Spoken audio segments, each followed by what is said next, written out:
The grand ballroom buzzed with life, a testament to the life Dylan and Alana had built over 25 years. Their friends and family mingled, exchanging smiles, drinks, and anecdotes about the happy couple. Dylan stood by the bar, his hand loosely gripping a glass of scotch. He wasn't much for parties, but tonight was special, a milestone. His lips curved into a soft smile as he watched the crowd. Somewhere among them, Eliana was glowing, as she always did in social settings. Another round, Dylan asked the bartender, motioning toward his glass. Dylan shook his head. Not yet, thanks. He scanned the room, his eyes searching for Alana. He spotted her easily. Her silver gown caught the light with every movement. She was standing with Steve, his best friend and confidant since college. Dylan's smile faltered as he observed them. Their heads were close, their conversation animated. Alana laughed, her hand lightly brushing Steve's arm. It was nothing overtly alarming, but something about their body language nagged at him. A fleeting sense of unease that he quickly dismissed. Still, curiosity got the better of him. He decided to get a little closer, moving through the crowd with practiced ease, exchanging polite nods with guests. Approaching from behind a tall floral arrangement, he stopped short when he caught Alana's voice, low and intimate. "Can you believe he still thinks there are kids?" she murmured, her tone playful and conspiratorial. Dylan's brow furrowed as he leaned closer, careful not to draw attention to himself. Steve chuckled, his voice equally hushed. "He's practically raised your family for you, and with all the money he's poured into their private schools and vacations, we couldn't have done it better ourselves." The words hit Dylan like a punch to the gut. He felt his chest tighten, his breath catching as if the air had been sucked out of the room. Eliana tilted her head, smiling coyly. "I know, right? And he's so oblivious. It's almost cute." Before Dylan could fully process the betrayal, his oldest daughter, Ivy, joined them, holding a flute of champagne. She glanced over her shoulder, ensuring no one else was within earshot. "Yeah, Uncle Steve is way more fun than our loser dad. Anyway," she said with a smirk. Dylan's knees almost buckled. Ivy, the daughter he had doctored on the soccer field and walked to school every day, thought this of him. His mind raced, the words echoing in his head like a cruel taunt. The weight of the moment nearly overwhelmed him, but Dylan's instincts kicked in. He stepped back, retreating into the crowd. His movements were mechanical, his expression carefully neutral as he navigated the room. He needed to leave, not just the ballroom, but this life, this illusion of a family to which he had dedicated himself for decades. Reaching the center of the room, he glanced at the stage and spotted the microphone. A part of him hesitated. Was he really about to do this? Another part of him, the part that had just had his world shattered, felt no hesitation at all. He walked up to the microphone, tapping it gently to grab the room's attention. A hush fell over the guests as all eyes turned to him. "Ladies and gentlemen," Dylan began, his voice steady despite the storm raging within him. "Thank you all for coming tonight to celebrate our 25 years of marriage. Unfortunately, the evening is being cut short due to unforeseen circumstances. The party is over. Please make your way home." A ripple of confusion spread through the crowd. Murmurs broke out as people exchanged bewildered looks. Alana, still standing with Steve and Ivy, froze mid-laugh. Her eyes widened as she registered Dylan's tone. "Dylan!" she called out, stepping forward. "What's going on?" He didn't answer, setting the microphone down and walking past her. His face unreadable. She reached for his arm, but he shrugged her off. The gesture was firm but controlled. "Dylan, wait," Alana began, but he was already out the door. Dylan drove home in silence, his knuckles white on the steering wheel. The memories of the evening replayed in his mind, each word cutting deeper than the last. By the time he reached the house, he had made his decision. He spent the night in the study, poring over financial documents, account statements, and the prenuptial agreement he and Iana had signed all those years ago. He worked methodically, fueled by a cold, determined anger. By dawn, everything was in place. The next morning, Ilana found him in the kitchen, sipping coffee as though nothing had happened. She hesitated in the doorway, her face pale. Dylan, she began cautiously. Can we talk about last night? What happened? Why did you? Her voice trailed off as he set his mug down with deliberate slowness and looked at her. For a moment, he said nothing, letting the silence stretch until she fidgeted uncomfortably. What happened? He said finally, his voice calm but firm. I see is that I heard everything, Eliana. Every single word. Her face blanched. I don't know what you mean, she stammered. Don't lie to me, he snapped, his voice rising for the first time. I heard you, I heard Steve, I heard Evie. After 25 years of marriage, you decided to humiliate me behind my back. You let me believe those kids were mine while you played house with my best friend. Ilana's mouth opened and closed, but no words came out. And don't you dare try to deny it, he continued, his tone hard. You've had your fun, Eliana. Now it's my turn. What are you talking about? She whispered, tears welling in her eyes. You'll find out soon enough. He stood, grabbing his coat. I'll be in touch through my lawyer. Dylan, wait, she cried, reaching for him. Please don't do this. Let's talk. We can fix this. He paused at the door, looking back at her with a mixture of pity and disdain. You don't fix 25 years of lies, Eliana. You destroy them. And with that, he was gone. By midday, Dylan was sitting in his lawyer's office, a folder of documents spread out on the desk. So, you're absolutely sure about this? The lawyer asked, adjusting his glasses. Absolutely, Dylan replied. I want the divorce papers filed immediately. I also want to amend my will. None of the children will receive a single cent. The lawyer raised an eyebrow. That's a big step, Dylan. Are you sure you don't want to?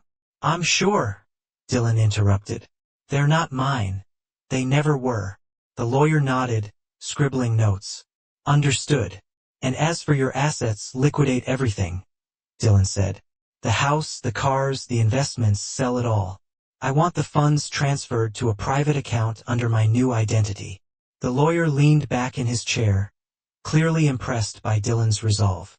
You've been planning this for a while. No, Dylan said, his voice flat. Just overnight. That evening, Dylan packed a single suitcase. He moved through the house silently, ignoring the family photos on the walls and the echoes of laughter that now felt like a cruel joke. As he stepped out the front door, he glanced back one last time. Ilana was standing in the doorway, her face streaked with tears. Please, Dylan, she begged. Don't leave like this. We need you. The kids need you. He looked at her, his expression unreadable. You needed me 25 years ago, but now you need Steve. And with that, he walked away, disappearing into the night without a trace. Ilana sat in the living room, her hands trembling as she held a half-empty glass of wine. The late afternoon sun poured through the large windows, casting long shadows across the room. It was eerily quiet, a sharp contrast to the celebration that had filled their home just days ago. The kids sat scattered around the room, their faces filled with confusion and anger. Ivy, the oldest, was the first to speak. Mom, seriously, what's going on? Dad canceled the party, and now he's just gone. What did you do? Ilana glanced at her, startled. What do you mean, what did I do? I don't know why he left. Her voice cracked as she tried to sound confident, but the doubt in her own words betrayed her. Michael, the middle child, crossed his arms and leaned back against the couch. Dad doesn't just vanish. He's never done anything like this before. Did you have a fight? Did something happen at the party? Ilana hesitated, her mind scrambling for an answer. She hadn't told them anything about what Diane might have overheard. How could she? The truth would destroy them, or more accurately, destroy her image in their eyes. I think he's just stressed, she finally said, avoiding eye contact. He's probably taking some time to clear his head. He'll come back. Ivy narrowed her eyes. Taking time, Mom? That doesn't explain why his car is gone, why his phone is off, or why his closet is half empty. Don't lie to us. Before Ilana could respond, the front door opened, and Steve walked in, carrying a bottle of wine in a grocery bag. He looked around the tense room, raising an eyebrow. What's with the long faces? Michael shot him an annoyed look. Dad's gone. Nobody knows where he is. Steve glanced at Alana. His expression briefly faltered before he forced a smile. Your dad's probably just taking a break. You know how he gets sometimes. He's always been a bit of a workaholic. He set the bag down on the kitchen counter and walked over to Alana, placing a hand on her shoulder. We figure this out. Alana flinched slightly but nodded. Yes, of course. He just needs some space. Ivy stood abruptly, her face red with frustration. Space? That's your answer? You both sound ridiculous. This isn't just a midlife crisis thing. Something happened, and neither of you is telling us the truth. She stormed out of the room, slamming the door behind her. Steve sat down next to Alana. They'll calm down. Just give them some time.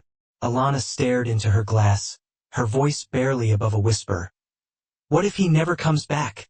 Steve? What if he knows? Steve's easygoing demeanor cracked for a moment, and he shifted uncomfortably. Even if he does, we'll handle it together. He tried to sound confident, but the weight of his own uncertainty was evident. Days passed, and the initial shock of Dylan's disappearance began to turn into something more alarming. Alana received a call from the family's financial advisor early one morning. Ilana, the advisor said in a grim tone. I've been trying to reach Dylan, but his accounts have been closed. All joint accounts with you have been emptied. Every asset tied to him is either liquidated or moved. Alana's heart dropped. What? That's impossible. He couldn't just take everything. I'm sorry, the advisor said. But it looks like he planned this carefully. There's nothing left in his name. Alana hung up the phone, her hands shaking. She sat on the edge of the bed, staring at the floor. How had Dylan managed to dismantle their entire life overnight? And why hadn't she seen it coming? She rushed downstairs, where Steve was sitting at the kitchen table, sipping coffee. He took everything, she blurted out. Steve looked up, frowning. What do you mean? I just spoke to the advisor. The accounts are empty. He sold the stocks, the properties, everything. He left us with nothing. Nothing? Steve leaned back in his chair, running a hand through his hair. Damn it, Dylan. He stood and began pacing. Okay, don't panic. We'll figure this out. Alana grabbed his arm, her voice rising in panic. How, Steve? How are we supposed to figure this out? Do you have any idea what this means? The mortgage, the bills, the tuition for the kids. We can't afford any of it without him. Steve pulled away, rubbing his temples. Calm down, we'll think of something. Maybe I can get a loan. A loan? Alana snapped. We're drowning, Steve. Do you have any idea how much we owe every month?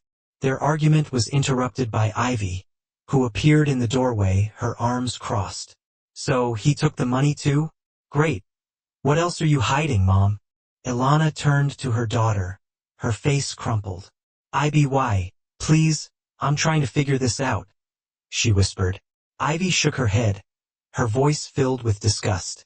You know something? Thing you're not telling us the whole story. I don't know what you and Uncle Steve are up to, but this is all your fault, Ivy accused. Alana gasped. How can you say that? Because it's obvious, Ivy shouted. Dad never would have done this unless you gave him a reason, and Uncle Steve being here all the time, it's weird. Don't act like we're stupid.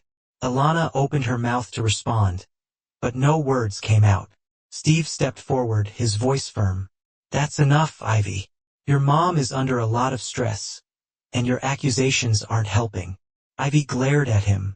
You're not my dad, so don't act like you have any authority here, she snapped, then turned and stormed off. Leaving Alana and Steve in an intense silence, the situation grew worse over the next few weeks. Bills piled up, phone calls from creditors became more frequent, and the once luxurious mansion began to feel like a prison. The tension in the house was palpable. The children barely spoke to Alana, and when they did, it was with thinly veiled resentment. One morning, Alana received a letter from the bank.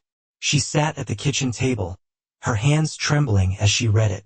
The house is going into foreclosure, she said aloud, her voice hollow. Steve, who was scrolling through his phone, looked up sharply. They're taking the house? Alana repeated. We have 30 days to vacate. Steve cursed under his breath. This can't be happening, he said. Alana looked at him, her eyes filled with desperation. You said we'd figure this out. What am I supposed to do, Steve? Where are we supposed to go? Steve didn't answer immediately. Instead, he stood and grabbed his jacket. I need some air, he said and walked out the door. Alana stared after him as the weight of everything crashing down on her. Dylan's betrayal, the children's anger, the looming loss of their home, became too much to bear. She buried her face in her hands, sobbing quietly. By the end of the month, the house was emptied. Movers carried out furniture and boxes as Alana stood on the front lawn, watching her life being dismantled piece by piece. The kids refused to help, staying out of sight as Eliana and Steve oversaw the process. As the last truck pulled away, Alana turned to Steve. Where do we go now? Steve hesitated. I've been thinking maybe it's best if we go our separate ways. Alana stared at him, stunned. What? You're leaving me? Steve avoided her gaze. Alana, I can't fix this. I don't have the resources and honestly, this isn't what I signed up for. Alana's knees buckled, and she grabbed his arm. You can't just walk away, Steve. You promised. I didn't promise anything, he interrupted, pulling away. I'm sorry, Eliane. Without another word, he walked to his car and drove off, leaving her alone. That night, Alana sat in a dingy motel room with her children. The silence between them was heavy and oppressive. Finally, it was broken. Is this what you wanted, Mom? She said bitterly. You ruined everything. Alana didn't respond. She stared out the window, her mind replaying every decision she'd made, every lie she'd told. Dylan was gone. Steve had abandoned her, and her children hated her. And for the first time, she realized the full weight of what she had lost. The sound of waves crashing against the shore was Dylan's constant companion as he stood on the wooden dock, hauling in the fishing nets he had set out the night before. The salty breeze brushed against his face, and the rising sun painted the sky with hues of orange and pink. For the first time in years, Dylan felt a sense of peace, something he thought he would never find again. The quaint seaside town of Harbor's Edge had become his sanctuary, nestled between rolling hills and the vast expanse of the ocean. It was a place where nobody asked questions, and everyone minded their own business. Dylan had arrived here 5 years ago with a new name, Jack Miller, and a lifetime of scars. He had changed his appearance, shorter hair, a neatly trimmed beard, and a leaner build thanks to years of manual work. His past life as a successful businessman was nothing more than a fading memory. One evening, as the sun dipped below the horizon, Dylan strolled through the town's bustling market. The aroma of freshly baked bread and grilled seafood filled the air, while vendors called out to passers-by, advertising their goods, vibrant fruits, handmade jewelry, and artisanal crafts. Dylan enjoyed these quiet evenings, blending in with the crowd and finding comfort in the anonymity of small-town life. He paused at a stall selling handcrafted pottery. A particular vase caught his eye. Its delicate blue glaze reminded him of the ocean on a calm day. As he reached out to pick it up, his hand accidentally brushed against someone else's. Oh, I'm sorry, a soft voice said. Dylan turned to see a woman standing beside him. Her auburn hair was tied back in a loose braid, and her eyes, a warm shade of hazel, sparkled with an apologetic smile. No need to apologize, Dylan replied, his voice steady but kind. It's a beautiful piece, isn't it? She nodded, studying the vase. It is simple yet elegant. I always admire the craftsmanship at these markets. Dylan tilted his head, intrigued. You sound like you know a thing or two about art. The woman laughed lightly. Not much, really, but I used to paint when I was younger.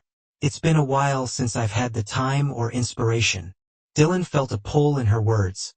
There was a hint of sadness, a story untold. Sometimes, all it takes is the right moment to start again, he said, surprising himself with the wisdom in his tone. The woman extended her hand. I'm Lainey, by the way. Jack, Dylan said, shaking her hand. The name still felt foreign to him, but he had grown used to it. They continued to chat, moving from one stall to the next. Lainey shared stories about her life. She had moved to Harbor's Edge 3 years ago after a messy divorce. She ran a small bookstore in town and spent her free time volunteering at the community center. And you, Lainey? She asked as they walked along the cobblestone streets. What brought you to Harbor's Edge? Dylan hesitated, his mind racing. He had always been careful about revealing too much of his past. I needed a change, he said simply. City life wasn't for me anymore. Lainey seemed to sense his reluctance and didn't press further. Well, whatever brought you here, I'm glad it did. It's nice to meet someone new. Over the weeks that followed, their paths crossed more frequently. Dylan found himself lingering at Lainey's bookstore, drawn in not only by her company but also by the comforting atmosphere of the shop. Shelves lined with books of every genre surrounded a small seating area where customers could sip coffee and read. One afternoon, as Dylan browsed through a collection of old classics, Lainey approached him with a cup of coffee on the house. You've been my most loyal customer lately, she said with a smile. Dylan chuckled. I think I've read more in the past month than I did in the last 10 years. Lainey leaned against the counter, watching him. You're a bit of a mystery, Jack. Quiet, reserved. But there's something about you. Like you're carrying a lot more than you let on. Dylan met her gaze, his expression unreadable. We all have our baggage, he said after a moment. Some of us just pack it better. Lainey didn't push, but her eyes softened. Well, if you ever want to unpack it, I'm a good listener. Dylan nodded, appreciating her understanding. Thank you. Their bond deepened as the months passed. Lainey's kindness and warmth chipped away at the walls Dylan had built around himself. She never pried into his past, respecting his need for privacy. In return, he found himself opening up little by little. He told her about his love for the ocean, his passion for fishing, and his appreciation for the simple things in life. One evening, as they walked along the beach, Lainey shared more of her own story. My ex-husband was difficult, she said, choosing her words carefully. He was controlling, manipulative. By the time I realized how toxic our relationship was, I had lost so much of myself. It took everything I had to leave. Dylan listened silently, his heart aching for her. It takes a lot of strength to walk away, he said. You should be proud of that. Lainey smiled faintly. Sometimes I wonder if I'll ever really heal. If I'll ever trust again. Dylan stopped walking and turned to face her. You will. It just takes time and the right people. Their eyes met, and for a moment, the unspoken understanding between them was palpable. Both carried wounds from their pasts, but in each other, they found solace.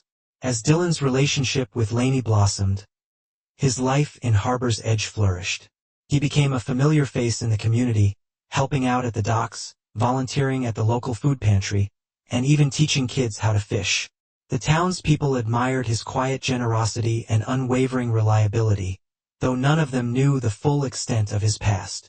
One evening, after a community gathering at the town square, Lainey invited Dylan to her home for dinner. Her small cottage was cozy and inviting, filled with books, plants, and personal touches that reflected her vibrant personality. As they sat at the table, sharing a homemade meal, Lainey suddenly grew serious. Jack, she began, her voice hesitant. I need to ask you something. Dylan tensed slightly but nodded. Go ahead. Do you ever think about going back to wherever you came from, to whoever you left behind? The question hung in the air, heavy with implications. Dylan set down his fork, his expression unreadable. No, he said finally. There's nothing left for me there. My life is here now. Lainey reached across the table, placing her hand over his.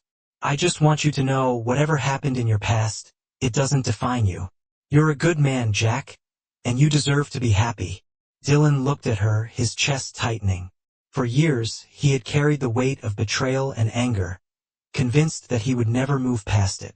But here with Lainey, he felt something he hadn't felt in a long time. Hope. Thank you, he said quietly. That means more than you know. As the evening wore on, Dylan realized that for the first time since his world had fallen apart, he was beginning to feel whole again. And though the shadows of his past still lingered, he knew he was finally on the path to healing. The city skyline loomed gray and uninviting as Eliana stared out the window of her small, dilapidated apartment. The once lavish penthouse she had called home was a distant memory, replaced by peeling wallpaper and the constant drip of a leaky faucet. The stark contrast between her past and present haunted her daily. Alana sat at the small kitchen table, her head in her hand, as a stack of unpaid bills sat in front of her. The utilities were overdue, and the landlord's warnings had turned into ultimatums. Her reflection in the cracked mirror above the sink caught her eye. She barely recognized herself. Her once pristine hair was now dull, her face gaunt and lined with stress. Her phone buzzed for a brief moment, hope flickering in her eyes as she reached for it. Perhaps it was Dylan, perhaps after all these years, he would answer her messages. But the screen only displayed another debt collection notice. She tossed the phone onto the table and let out a bitter laugh. The betrayal had cost Eliana everything. Steve, once her partner in deception and the man she had foolishly thrown her lot in with, had disappeared a year after Dylan vanished. When the money dried up, so did Steve's affection. Eliana, I can't keep doing this, Steve had said during their last argument, his voice laced with impatience as he packed his things. You're a mess. You're dragging me down. You promised me. Alana had screamed, her voice breaking. Steve didn't even look at her. I made promises when I thought there'd still be something left for us. You can't blame me for wanting a way out. He slammed the door behind him, leaving Alana standing in the middle of their empty apartment. That was the last time she saw him. The children, no, they weren't children anymore. They resented her with every fiber of their being. Taylor, the oldest, had been the first to leave. I can't even look at you, Mom, Taylor had spat during one of their many arguments. You ruined everything. You destroyed Dad, and you destroyed us. Eliana had reached out, desperate to explain herself. I made mistakes, Taylor, but I did it for us, Taylor's laugh was sharp and cold. No, you did it for yourself. You lied to Dad, cheated on him and dragged us into this mess. I don't want anything to do with you. And just like that, Taylor walked out the door, leaving Alana sobbing on the floor. The other two children, Ethan and Chloe, stayed a little longer but grew increasingly distant. Their resentment simmered just below the surface, erupting during heated arguments. Do you even feel bad for what you did to Dad? Chloe had shouted one evening. Do you even care that you lied to him our entire lives? Alana's voice cracked as she tried to defend herself.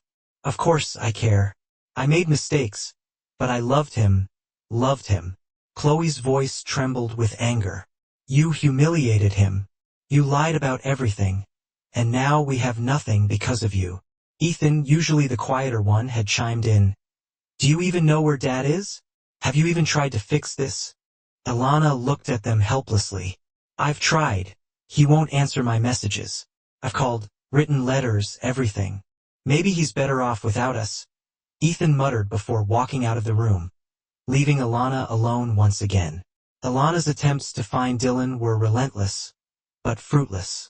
She had spent hours online, scouring every lead, but it was as if he had vanished into thin air. Private investigators turned up nothing. Every email she sent went unanswered, and every voicemail she left was met with silence. One evening, after months of failed attempts, she sat on her bed clutching her phone. Her fingers hovered over the keyboard as she typed yet another message to him. Dylan, please. I know I hurt you. I know I don't deserve forgiveness. But the kids, they need you. I need you. Please, just tell me you're okay. She hit send. But deep down, she knew it would go unanswered, just like the others. The weight of her guilt became unbearable. She started drinking, just one glass of wine at first, to take the edge off. But soon it escalated. Empty bottles littered the apartment, a testament to her spiraling life. Nights blurred into months, and Alana found herself losing track of time. One morning, Chloe stormed into the apartment. Her face was a mask of disgust. "Are you seriously drunk right now?" she demanded, yanking the bottle from Alana's hands. "It's 10 in the morning, Mom." Alana slurred. "What is it? Matter? No one cares anyway." Chloe shook her head in disbelief. "You're pathetic. You're not even trying to fix this. What do you want me to do?" Alana snapped, tears streaming down her face. "I've lost everything. Your father won't even speak to me. Steve's gone. You and your brother hate me. What do you want from me?" "I wanted a mother who didn't destroy our family," Chloe said coldly, before slamming the door behind her. The children began to distance themselves entirely. Taylor moved out of state, cutting off all communication. Chloe found a job and rarely came home, while Ethan dropped out of college and stayed only out of necessity. The tension in the apartment was suffocating, with the few conversations they had devolving into arguments. One evening, as Alana sat alone in the dimly lit apartment, the sound of her phone ringing jolted her from her stupor. She scrambled to answer, her heart leaping at the thought that it might be Dylan. But it was only a collection agency reminding her of yet another unpaid bill. She sank back into the couch, defeated. Her mind wandered to the life she had once had. The luxurious vacations, the elegant parties, the adoration of friends and family. She had traded it all for fleeting moments of passion with Steve, and now she was paying the price. Desperation drove her to attempt one final gesture. She decided to write Dylan a letter, pouring out everything she had kept bottled up for years. "Dylan, I don't even know where to begin. I've spent 5 years living with the weight of my actions, and there hasn't been a single day that I haven't regretted what I did to you. I destroyed our family, I betrayed your trust, and I've lost everything because of it. Steve is gone, the kids hate me and I can't blame them. I deserve their anger, and I deserve yours too. But I need you to know that I am sorry, not just for what I did, but for the pain I caused you. If there's any part of you that can forgive me, please let me know. Even if you never want to see me again, just let me know that you're okay. That's all I ask." She mailed the letter, though she had no idea if it would even reach him.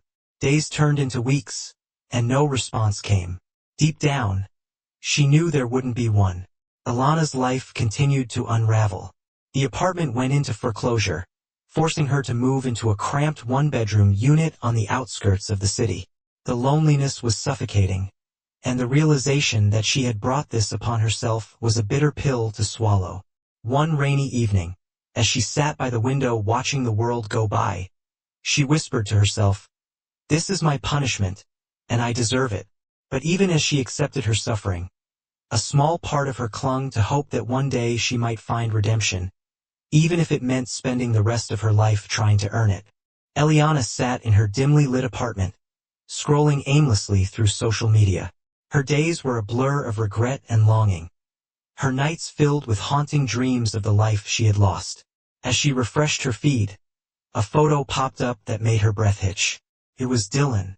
He was standing on a pier, the sun setting behind him, his arm wrapped around a smiling woman. The caption read, "Grateful for new beginnings and unexpected love." The photo was shared by a local seaside page, tagged with the town's location, a coastal village less than 2 hours from where she lived. Eliana's heart pounded as she stared at the image. He looked so different, so happy, so free. It wasn't just the new hairstyle or the tan from the sun. It was the way he carried himself. He looked like a man unburdened. And the woman, Eliana's stomach churned as she studied her. She was beautiful, yes, but not in an extravagant or polished way. She had a natural warmth, her smile radiating an ease Eliana had never felt herself. Eliana's fingers trembled as she grabbed her phone and called Chloe. "I found him," she blurted out, her voice shaking. "Found who?" Chloe's voice was cold. "Your father. He's living in some seaside town. He looks different, happy." Chloe sighed heavily. "Mom, leave him alone. I need to talk to him, Chloe. I need to fix this." "You need to let him go," Chloe interrupted sharply. "He doesn't want to see you. He made that clear." But Eliana pressed on. "But what about you and Ethan? Don't you want him back in your lives?" The call ended abruptly, leaving Eliana alone with her thoughts. But Chloe's words did nothing to deter her. If anything, they strengthened her resolve. The drive to the seaside town was torturous. Rain lashed against the windshield as Alana gripped the steering wheel tightly. Her mind raced with rehearsed apologies and desperate pleas. Memories of her betrayal flashed before her. Steve's smug grin, Dylan's devastated face, the children's accusatory glares. She had ruined everything, but she clung to the fragile hope that Dylan might still have room in his heart for forgiveness. The rain eased as she arrived in the small, picturesque town. The smell of saltwater filled the air as Alana parked her car near the pier. The photo from earlier guided her steps, leading her to a quaint little bookstore. Inside, she found him. Dylan was standing behind the counter, talking with a customer. His hair was shorter now, flecked with gray, but his posture was relaxed. His laugh, something she hadn't heard in years, rang out light and genuine. For a moment Ilana froze. She hadn't prepared for this, seeing him so content. The customer left, and Dylan turned toward the shelves, sorting books. Gathering her courage, Ilana stepped forward. "Dylan," she called, her voice barely above a whisper. He froze, his hands hovering over the books. Slowly he turned around. His eyes widened briefly in recognition before his expression hardened into something unreadable. "Ilana," he said evenly, "what are you doing here?" The calmness in his voice unnerved her. She had prepared for anger, perhaps even tears, but not this detached indifference. I saw the picture," she stammered. "I had to come." Dylan crossed his arms. "Why?" Ilana swallowed hard. "I needed to see you. To explain, to apologize. I've been trying to reach you for years, and I've been ignoring you for years." Dylan interrupted. "That wasn't an accident." Tears welled in Ilana's eyes as she stepped closer. "Please, Dylan. I know I don't deserve your forgiveness, but I can't live like this anymore. I've lost everything."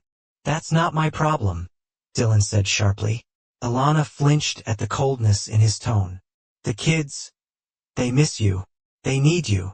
Dylan let out a bitter laugh. "The same kids who called me a loser dad. The ones who knew the truth and still lied to my face? No, Ilana, they don't need me, and you certainly don't." Anna fell to her knees, her sobs breaking through her composure. "Please, Dylan, I made mistakes, terrible mistakes, but we were together for 25 years. Doesn't that mean anything to you?" Dylan stared at her for a long moment before speaking. "It meant everything to me, and you destroyed it." Ilana's sobs grew louder. "I was selfish, I know that, but I loved you, Dylan. I still love you." "Don't," Dylan said, his voice low and firm. "Don't you dare say that you didn't love me. You loved what I could give you, the house, the vacations, the money, and when that wasn't enough you turned to Steve." Ilana shook her head frantically. "No, it wasn't like that. It was a mistake. You don't accidentally cheat on someone for years." Dylan snapped. The door to the bookstore creaked open, and Lainey stepped inside, holding a basket of groceries. She paused when she saw Ilana on the floor and Dylan standing rigidly behind the counter. "Everything okay?" Lainey asked, her voice calm but wary. Dylan turned to her, his expression softening immediately. "It's just someone I used to know." Ilana's eyes darted between them. "Is this her, the woman from the photo?" Lainey stepped closer, her hand resting gently on Dylan's arm. "I'm Lainey," she said simply. Ilana's heart sank. She saw the way Dylan looked at Lainey, with trust, admiration, and a quiet kind of love that Ilana had never been able to give him. "Dylan, please," Ilana begged, her voice cracking. "Just give me a chance to make things right."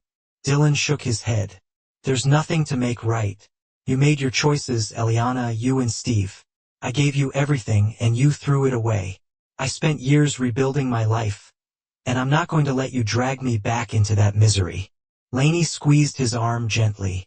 "I'll give you a moment," she said before stepping outside. Dylan waited until the door closed before speaking again. "This is the last time we're having this conversation, Eliana. You need to let go, whatever you have left. Focus on it because I've moved on." Alana wiped her tears, desperation giving way to anger. You can't just erase 25 years, Dylan. I didn't erase it, Dylan replied. You did. He stepped around the counter and opened the door. Goodbye, Eliana. She stared at him, her chest heaving, but she knew it was over. Slowly, she rose to her feet and walked out. As the door closed behind her, Alana stood on the sidewalk, the weight of finality pressing down on her. She glanced back through the window and saw Dylan laughing with Lainey. The life she had destroyed was now his to rebuild with someone else. Eliana drove back to the city in silence, her mind replaying the confrontation with Dylan. His words echoed in her head like a gavel striking repeatedly.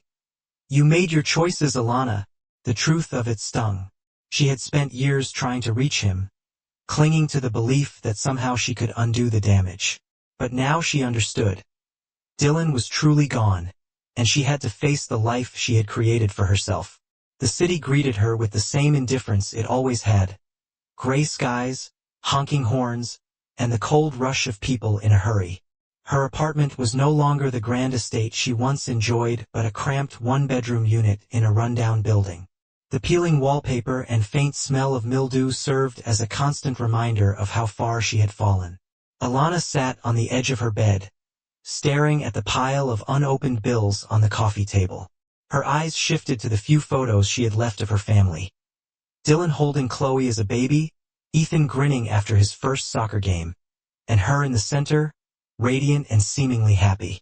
The sight filled her with equal parts pain and determination. That night, Eliana made a decision. If she couldn't fix the past, she would at least try to be better for the future. For herself and for the world she had ignored in her pursuit of material comforts. The next morning, Alana walked into the nearest community center and asked to speak with someone in charge. The coordinator, a kind-looking woman in her 50s named Margie, raised an eyebrow when Alana explained why she was there. So you're looking to volunteer, yes? Alana replied, fidgeting with her hands. I need to do something meaningful, something to make up for mistakes I've made. Margie leaned back in her chair, studying Alana. We can always use an extra pair of hands, food drives, shelters, outreach programs. But I'll warn you, it's hard work. No glamour, no recognition. Are you ready for that? Alana nodded. I'm ready. And so began Alana's journey toward redemption. At first, the work was grueling. She spent long hours sorting donations, packing food boxes, and cleaning shelter facilities. The physical toll was nothing compared to the emotional weight of hearing the stories of those she was helping, homeless mothers struggling to feed their children, veterans abandoned by the system, young people trying to escape the grip of addiction. One night, while serving meals at a soup kitchen, Alana found herself in conversation with a woman named Teresa, who had 2 young boys with her. Teresa's story was all too familiar. A broken marriage, financial ruin, and betrayal from someone she had once trusted. I didn't see it coming, Teresa said, her voice trembling as she spooned mashed potatoes onto her plate. One day everything was fine, and the next he was gone. Took everything we had. Alana swallowed hard. I'm so sorry, she said softly. Teresa gave her a small, weary smile. It's hard, but I've got my boys. They would keep me going. You can't dwell on the past, you know. You just have to keep moving forward. The words struck a chord with Alana. She thought of Chloe and Ethan, now distant and estranged. Maybe it wasn't too late to reconnect with him, even if it was only to apologize for the pain she had caused. Meanwhile, in the seaside town, Dylan's life was blossoming. His relationship with Lainey had grown into something he never thought he would experience again. A partnership built on trust and mutual respect. One evening, as they walked along the beach, Lainey slipped her hand into his. You seem lighter these days, she said with a smile. Dylan glanced at her. His heart was full. I think I finally let go of all the anger. For a long time, it felt like it was the only thing keeping me moving forward. But now, he looked out at the ocean, where the waves were crashing softly against the shore. Now I don't need it anymore. Lainey squeezed his hand. You've come a long way, Dylan. I'm proud of you. Her words meant more to him than she could ever know. For years, He had felt like a broken man, defined by betrayal and loss. But Lainey had shown him that he was more than his past, that he could build a new life filled with love and meaning. Together, they opened a small bookstore in the town, where Dylan spent his day surrounded by stories and people who shared his love for books. Lainey started a community art program, bringing people together through creativity. Their lives became intertwined with the town, and they found joy in the simple things. Shared meals, quiet evenings, and the laughter of neighbors who had become friends. Back in the city, Eliana continued her work at the community center, slowly rebuilding her sense of self-worth. One day, she received a call from Chloe. "Mom, Chloe," began her voice hesitant. "I heard you've been volunteering. Is that true?" Eliana's heart leapt at the sound of her daughter's voice. "Yes, it is," she said carefully. "I've been trying to do something good with my life. Something that matters." There was a long pause on the other end of the line. "I'm glad," Chloe finally said. "I hope you're serious about it." "I am," Eliana said earnestly. "I know I've made a lot of mistakes, Chloe, more than I can ever make up for, but I want to try. I want to be someone you and Ethan can be proud of." Chloe's voice softened. "It's going to take time, Mom, but I appreciate that you're trying." The call ended, but for Eliana, it was a small step forward, a glimmer of hope that she might one day mend the fractured relationships with her children. As the months turned into years, Eliana found herself changed in ways she hadn't expected. The work at the shelters and food drives became more than just a means of redemption. It became her purpose. She no longer dwelled on what she had lost but focused instead on what she could give. One evening, as she walked home from the shelter, a light rain began to fall. She tilted her head up, letting the drops wash over her face. For the first time in years, she felt a sense of peace, not because she had been forgiven, but because she had finally forgiven herself. In a seaside town, Dylan sat on the porch of his small home, Lainey by his side. They watched the sunset in comfortable silence, the colors painting the sky in hues of orange and pink. "You ever think about the past?" Lainey asked softly. "Sometimes," Dylan admitted, "but not in the way I used to. It's more like a reminder of how far I've come." Lainey smiled, and he took her hand, his grip firm and steady. "Yeah, and where I'm going." As the sun dipped below the horizon, Dylan felt a quiet satisfaction.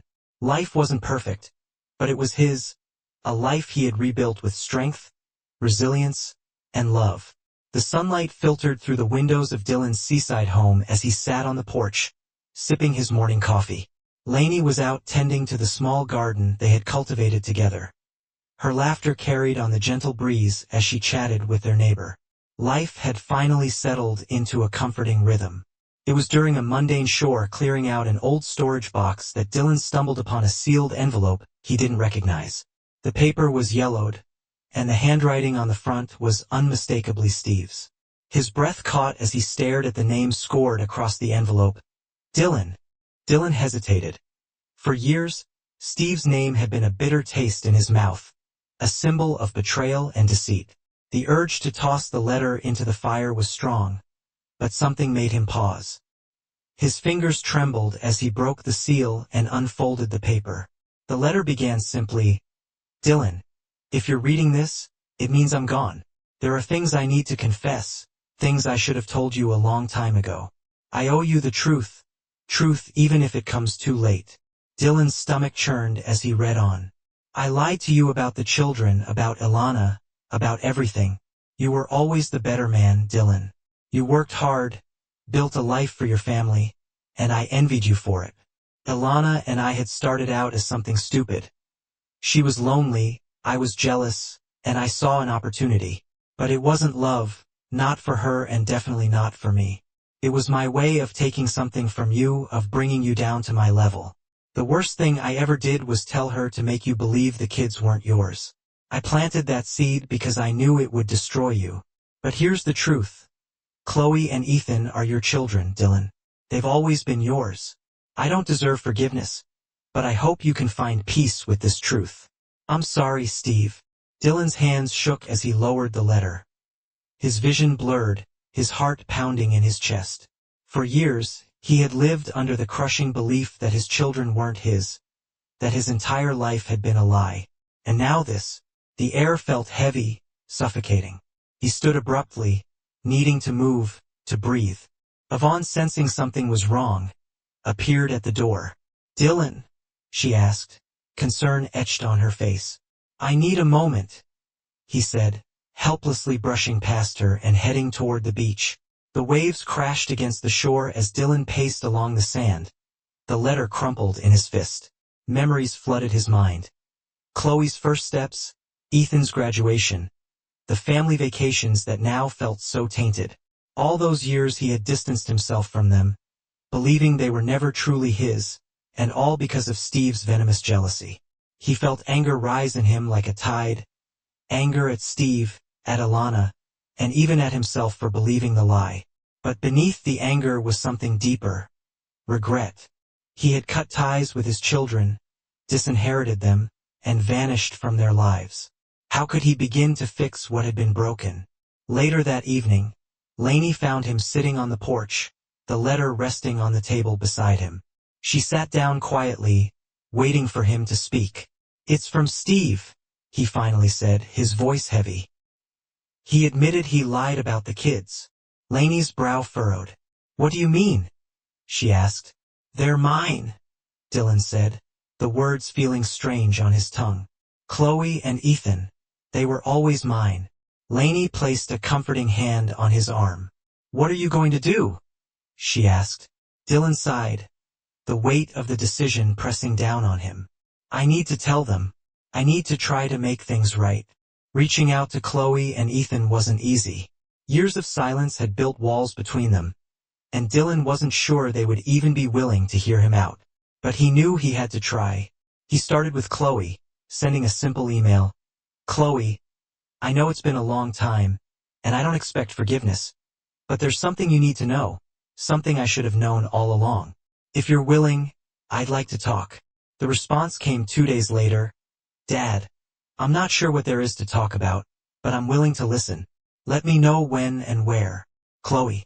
They met at a small cafe in the city. Dylan arrived early. His nerves frayed when Chloe walked in. He barely recognized her. She was no longer the rebellious teenager he remembered, but a confident young woman with an air of independence. "Hi," she said, sitting across from him. "Hi, Chloe," Dylan replied, his voice thick with emotion. "Thank you for coming." Chloe shrugged, her expression guarded. "What's this about?" Dylan took a deep breath and slid the letter across the table. "It's from Steve. I think you should read it." Chloe hesitated before picking up the letter. As she read, her face shifted from confusion to shock to anger. When she finished, she looked up at Dylan, tears brimming in her eyes. "So it was all a lie?" she asked, her voice trembling. "You thought we weren't yours because of this?" Dylan nodded, guilt weighing heavily on him. "I believed it and I let it ruin everything. I'm so sorry, Chloe." Chloe stared at him for a long moment before leaning back in her chair. "You should have talked to us, Dad. We didn't understand why you left, why you shut us out. It hurt a lot." "I know," Dylan said, his voice breaking, "and I'll spend the rest of my life trying to make it up to you if you'll let me." Chloe wiped her eyes and nodded slowly. "I think I like that." Reconnecting with Ethan proved to be more difficult. He was colder, more distant, his anger simmering just beneath the surface. "You left us," Ethan said bluntly when they finally met. "You didn't even give us a chance." "I know," Dylan admitted. "I was wrong. I let my pain blind me, and I made choices I'll regret for the rest of my life. But you're my son, Ethan, and I want to make things right." Ethan crossed his arms, his jaw tight. "It's not that simple." "I don't expect it to be," Dylan said. "But I'm here now, and I'm not going anywhere." Ethan didn't respond immediately, but the faintest flicker of understanding passed through his eyes. "We'll see," he said finally. Over time, Dylan began to rebuild his relationships with his children. It wasn't easy. Years of hurt and mistrust didn't vanish overnight. But there were small victories. A shared dinner with Chloe, a conversation about sports with Ethan. Slowly, the walls began to come down. For Dylan, the process was both painful and healing. He couldn't undo the past, but he could try to build a future. And as he watched Chloe and Ethan begin to let him back into their lives, he felt a sense of hope he hadn't known in years. One evening, as Dylan and Lainey sat on their porch, he shared the story of Steve's letter and his journey to reconnect with his children. "You've come a long way, Dylan," Lainey said, her eyes filled with pride. "I couldn't have done it without you," he replied, taking her hand. As the sun dipped below the horizon, Dylan felt a quiet sense of peace. Life had taken him down unexpected paths, filled with pain and betrayal, but also redemption and love. And in the end, he had found his way back to what truly mattered.